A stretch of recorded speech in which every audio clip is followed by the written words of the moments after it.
ओ पीछे से पीछे से पीछे से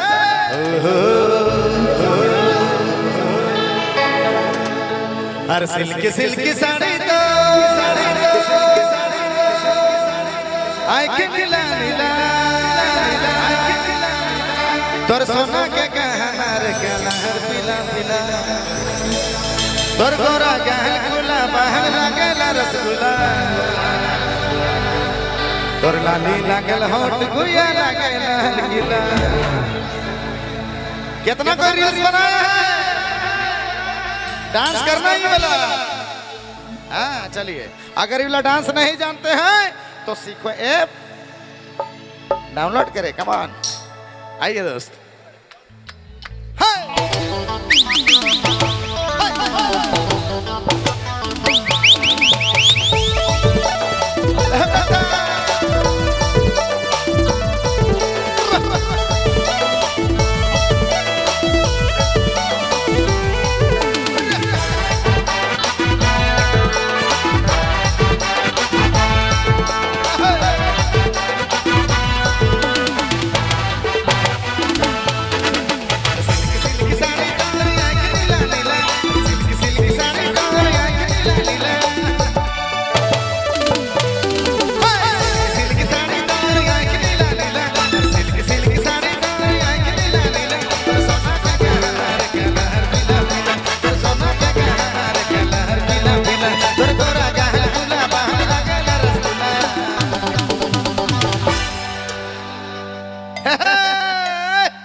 तोर लाली लागल होठ गुया लागल हलगिला, तोर लाली लागल होठ गुया लागल हलगिला, तोर लाली लागल होठ गुया लागल हलगिला, तोर लाली लागल होठ गुया लागल हलगिला।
ले बेटा,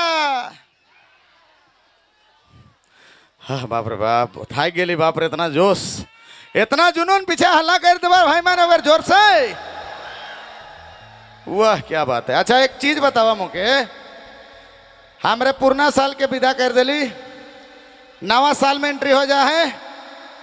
ये पुराना गर्लफ्रेंड मन के क्या करना है? आए छोड़ देना है, लड़का पार्टी पुराना गर्लफ्रेंड के छोड़ देना है। हे प्रभु, पृथ्वी संकट में है, मन गर्लफ्रेंड चेंज करे के चक्कर में आप लड़की पार्टी से पूछते हैं ये पुराना बॉयफ्रेंड को क्या करना है, तोहरा छोड़ना है और नहीं छोड़ना है, रहा नहीं जाता। कमॉन, 1 नवंबर पुराना बॉयफ्रेंड को छोड़ना नहीं है, लड़की लोग का फरमाइश है, लड़का लोग को चेंज करना है का। और के क्या करना है, गर्दा उड़ाना कहा प्रभा जी इके पूछ ली रहो गर्लफ्रेंड क्या करना है नवा साल में, तो गर्दा उड़ाना है, गर्दा उड़ाना है कहा थे। रेडी है, रेडी ए मंदरिया ए बेटा, रेडी रेडी 1 1 1 2 3 तोरे लाली लागल हो गुया लागल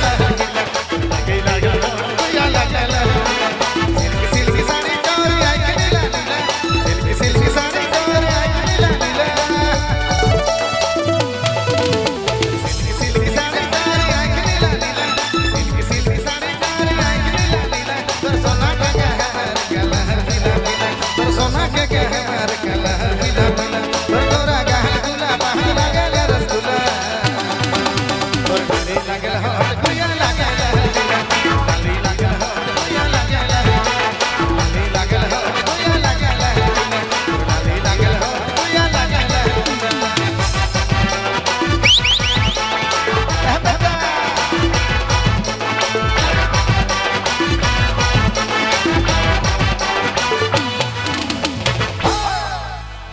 धन्यवाद, शुक्रिया, धन्यवाद।